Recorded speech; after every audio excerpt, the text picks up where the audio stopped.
Hey everyone, Pop Daddy here, coming to you on this chilly January day. Now, I originally wasn't going to be able to upload a video this weekend because me and the Miss were supposed to originally drive from our house in northeastern Pennsylvania down to the lower levels of southern New Jersey, and by lower levels I mean just South Jersey, but like middle South Jersey. I don't know why I said lower. For the baby shower, and I would originally upload a video tomorrow with maybe some new baby products, things like that, things to look forward to. But unfortunately, right now, New Jersey is under like 10 feet of snow, so we will not be traveling to New Jersey this weekend. And if any of you are in New Jersey and trapped under all that snow, send your coordinates and I'll try and dig you out. Maybe, not a guarantee. What we don't have in snow up here, we have in crippling cold, and it's about 12 degrees right now, and we will, actually the wind chill tonight will be going down to -20, so we've got that to look forward to. And what better review to have for a chilly day than to review one of the Ice Age movies. But before we get to that, a little baby update. Baby is currently cooking along at 32 weeks.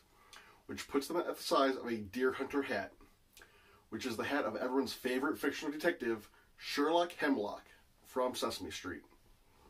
And someone else, I forget his name. But anyway, so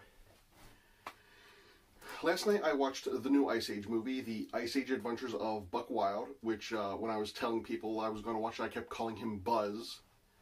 Buzz Wild, which doesn't make sense at all. I'm thinking of a different Buzz from a better franchise. So this is the 6th Ice Age movie, and Ice Age is one of those franchises where if you tell people, like with How to Train Your Dragon and Toy Story, like they made 4 Toy Story movies in almost 25 years. And like, so if you're like, oh, there's a new Toy Story, people will just say things like, wow, and stuff like that. Ice Age is like The Land Before Time, where you tell people there's a new movie, and the reaction you get is, oh, they're still making those? Oh, man, how many have they come out with? Oh, there's a bunch of them, and things like that. I saw the first few years ago, and the first one was cleverly written, second one was good, third one was okay, and fourth and fifth are just stories for another time. So this one, we start off with all our favorites. Manny the Mammoth, Sid the Sloth, Diego the Saber-Toothed Tiger, Ellie the other Mammoth, and Crashinetti. I read up on this movie, I saw the movie, I still forget his name. They're possums. And Buck Wild the Weasel. And the movie starts off with, Crashinetti living with the characters from the first Ice Age and Ellie, the original characters. And they did not spring for the returning voices this time. And man, does it make a difference. Manny the Mammoth is voiced by not Ray Romano. And I know you couldn't get him, but could you at least have gotten someone who can do a good Ray impression? I mean, like, Deborah. That was terrible. I don't even know why I tried. I can't do a Ray impression. Ray, it's Dad. Everybody loves you, Ray. I can do a Robert. I can do a good Brad Garrett. A good Brad Garrett impression. But anyway, so you have him, you have Ellie, the Mammoth, who is voiced by not Queen Latifah. Sid, who is voiced by not John Leguizamo. Ellie, you can totally tell it's not Queen Latifah. Sid, it's kind of weird because John Leguizamo's voice was so changed in the Ice Age movies that, the guy did a fairly good job. You have Crash and Eddie, who are voiced by not Josh Peck and not Sean Stifler Scott. And Diego, who's voiced by not Dennis Leary, but seeing as he doesn't talk too much, he did a fairly decent job.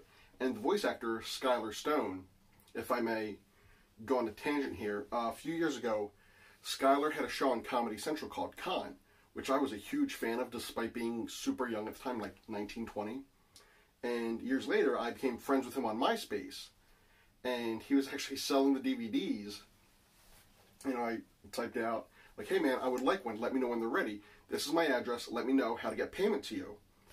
And I hear nothing from him. And like a week or two later, I get a package in the mail, which is the show Con on 2 DVDs. And I sent him the money anyway. And he was a good guy. He's a good dude. And he does a fairly good job voicing Diego in this, because he doesn't really talk too much. And finally you have Buck Wild, who is voiced by Simon Pegg, the only returning cast member from any of the other films. And the film kind of perks up in scenes that he's in, but man, does this movie reek of straight-to-video, which it is. But like, to be honest, the previous 2 felt like the course had run its course also, especially with the movie Collision Course, where I think Scrat went to space. Also, no Scrat in this movie, which is weird, seeing as he was the face of Ice Age. This would be like if you had a Shrek movie without Donkey, I guess, because like the main character's in it. That's not a really good comparison, but basic plot of the movie is Crash and Eddie want to go out on their own and discover what's out there. So they go back to the Lost World from the Dawn of the Dinosaurs movie, and they encounter Buck Wild, who's fighting off a new dinosaur who has a big brain, and he makes jokes and stuff, and it's and slapstick happens, and you know, spoiler alert, the good guys win in the end. This movie was very slapsticky. This isn't one, like with the first Ice Age and like 2 and maybe 3, that could be a movie that you guys could gather around, watch as a family, and you know, kids would like it, adults would like it. This movie, I can't tell you the number of times I had to look down and check the time to see how much time was left. This movie dragged, and like, you know, lots of kid jokes, lots of stupid jokes. This isn't one that, you know, you watch as a family. This is one that you put on for your kid to say, here, this will keep your attention while I do stuff. Although you shouldn't do that. It's not good. In all honesty, this review isn't long either. I can't think of enough things to say about the movie. I think I spent more time talking about voice actors, and especially Skylar Stone.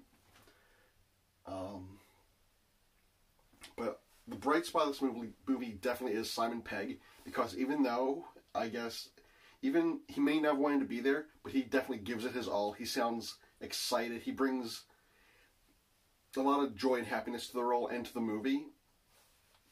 And you know, this movie is definitely, seeing as it's on Disney Plus, I would give it a D+. But thanks to Simon Pegg, that ups it to a C-. I'd say don't watch it. Like with Home Sweet Home Alone, you could, but as a family, just stick to the original. The original is so much better and so much smoother plot-wise, and the performances are that much better. The voice acting in this is just, besides Simon Pegg, is just like Saturday morning cartoon-wise. If you want to make a movie, you know, spring for the good stars, spring for the original voice actors. If you can't have Ray Romano and John Leguizamo, write those characters out.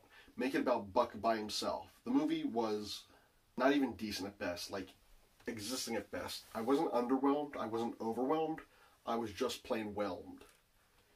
And I don't know, this isn't, I can only say this wasn't good so many times to try and nail the point home.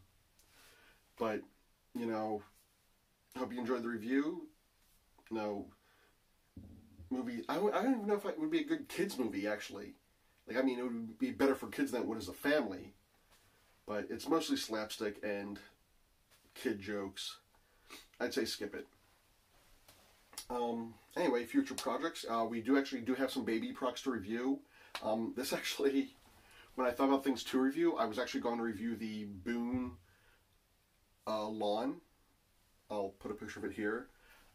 With accessory, the bottle drying rack, because we've actually used it a few times, and it actually works pretty good. I'll probably save that for another time, so spoiler alert, I just said it works pretty good.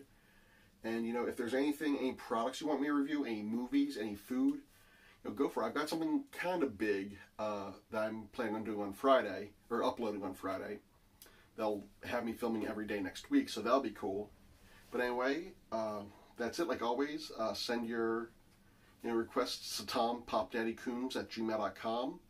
Follow me on Twitter at @thepopdaddy. Visit my Facebook page, facebook.com/thepopdaddy. And I'm on Instagram at @the_popdaddy. Thanks for following me. We're getting close to 100, so, subscribe, share, please share, and get the message out. I'm actually working on some playlists with ambient music to put on for baby that'll help them ease them to sleep, hopefully. And, I will talk to you guys later. And, love y'all, and peace.